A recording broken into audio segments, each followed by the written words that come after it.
ये जो generic medicine जो हम कहते हैं, ये अंग्रेजी का शब्द है, इसको हिंदी में कैसे समझाएं? मैं आपको बहुत सरल भाषा में बताता हूँ। हाँ। तो ये जेनेरिक नाम जो दवा का जो मूल सॉल्ट है, जो इसके अंदर जो दवा है, उसका नाम है, केमिकल नाम, उसका केमिकल नाम है। अब जैसे और उदाहरण अगर सरल करके बताएं इसको, तो जैसे ये लड़की दुबली पतली सी नजर आती है, तो मैं अगर डॉक्टर हूं, हाँ। तो मैं इसको ये कहूं 1 गिलास दूध सुबह 1 गिलास शाम को पिया कर।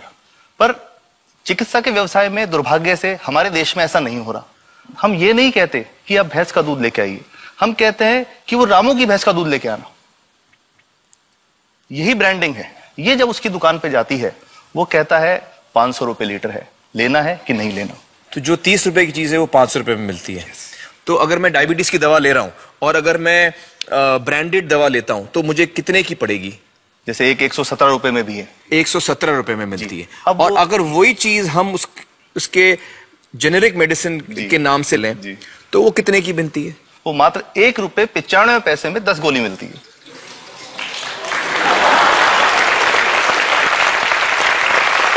और दोनों गोलियों में कोई फर्क नहीं है किसी किस्म का? 100% समान, क्योंकि इसकी उत्पादन लागत ही इतनी है। उसका manufacturing, packaging, transport, retail margin, जो उसके मार्जिन जो हैं, जो हमारे ज्यादा वो सब मिला करके उतने की ही पड़ती है। कुछ कैंसर के मैं आपको उदाहरण दूंगा, उसमें एक ही दवा जो ब्लड कैंसर के काम में आती है, बाजार में 1.25 लाख रुपए का एक पैकेट मिलता है। 1.25 लाख का एक पैकेट जो 1 महीने चलता है। और जेनरिक में वही दवा जेनरिक में अलग अलग कंपनीज जो बनाती हैं, एक 10,200 में बेचती है, एक 8,800 में बेचती है और एक 6,500 में बेचती है। मतलब ये आपका ये कहना है कि आपके ये प्रयास से इतने कम में राजस्थान में पब्लिक को, आवाम को ये दवाएं पहुंचा रहे हैं आप इस वक्त? जी, क्या बात है। मेरा ये सवाल है कि डॉक्टर्स जो हैं वो हमारे पर्ची पर जेनेरिक नाम क्यों नहीं लिख के देते? क्यों लिखते हैं वो ब्रांडेड? जाने नहीं देंगे बाहर फिर?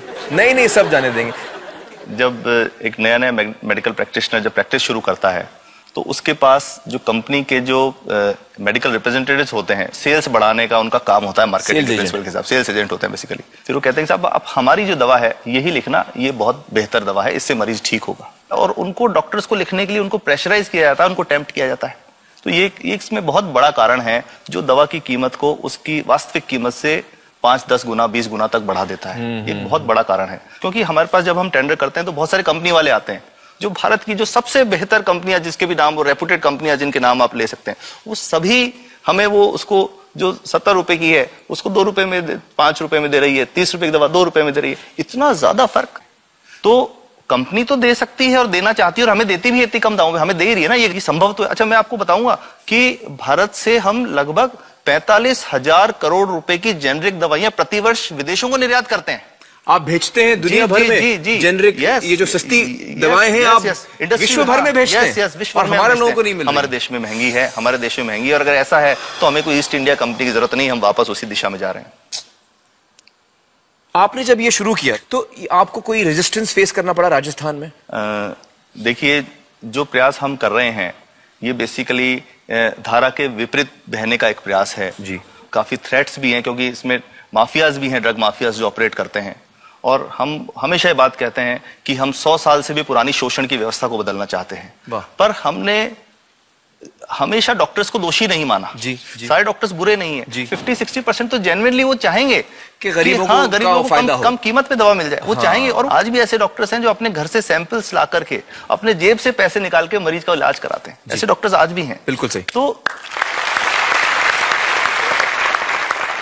मैं इनको एक उदाहरण भी बताता हूँ कि कैसे हमारे जो काम वाली थी उसका बच्चा था छोटा, इंसिडेंटली हमको इस समय छुट्टी मनाने कोई बाहर गए। जब हम लौट के आए 10-12 दिन बाद, तो वो लक्ष्मी के साथ उसका छोटा जो बेटा था राजू, वो भी उसके साथ आता था जब, और मेरे बच्चों के साथ खेलता था, मेरे बेटे के साथ खेलता था। तो वो लक्ष्मी अकेली आई, राजू नहीं आया। तो हमने पूछा कि क्या हुआ, तो उसने जो बात बताई कि साहब वो उसको, आप गए थे, उल्टी दस्त हो गया था। उल्टी दस्त की बीमारी के लिए वो जब दवा लेने गई तो केमिस्ट ने उसको कहा कि इसकी तो 400 रुपये लगेंगे। तो उसने कहा साहब मैंने खूब मांगा, मेरे पास 400 रुपये मुझे नहीं थे, और मेरा बच्चा रात को ही उसको दस्त आते रहे, वो खत्म हो गया। और मैं आपको ये कहना चाहता हूं कि वो जो दवा लिखी थी कि वास्तव कीमत 1.5-2 रुपए ही है, तो वो बच्चे की जान बच सकती थी। 65 वर्ष के बाद भी अगर कोई बच्चा उल्टी दस्त से मर जाए तो मैं नहीं समझता इससे शर्मनाक बात कोई हम लोगों के लिए हो सकती है। और सबसे बड़ी बात कि इसे आसानी से बदला जा सकता है। हमें सबको एक समन्वित, एक संगठित प्रयास करने की जरूरत है। ये तो कुछ भी नहीं है, कोई नई फैक्ट्री खोलनी नहीं, कोई नई दवा नहीं बनानी, ये सब जो गलत चल रहा है इसको रोकना ही तो है। तो दोस्तों, डॉक्टर समित की बातों से हमें यह पता चला है कि दवाइयों का जो कॉस्ट होता है, जो उनको बनाने का खर्च होता है, वो बहुत ही कम होता है और हमें इन कम दामों में ये दवाइयां मिल सकती हैं अगर हमारी राज्य सरकार जेनेरिक मेडिसिन की दुकानें खोले, जैसे राजस्थान सरकार ने किया है और जिसके लिए हम उन्हें सलाम करते हैं। एक बात और, अगर आप एक एनजीओ हैं और आप जेनेरिक मेडिसिन की दुकान खोलना चाहते हैं तो department of chemicals and fertilisers आपको 50,000 रुपए की ग्रांट भी देता है। डॉक्टर समित, आपने बहुत ही बेहतरीन काम किया है और इस बहुत ही अहम मुद्दे पर रोशनी डालकर हमारी आंखें खोल दी हैं और हमारी दुआ यह है कि जो काम आपने राजस्थान में शुरू किया है वो हर राज्य में फैले, देश के कोने कोने में फैले। बहुत बहुत शुक्रिया हमारे साथ बातचीत करने का doctor Samit. Thank you so much.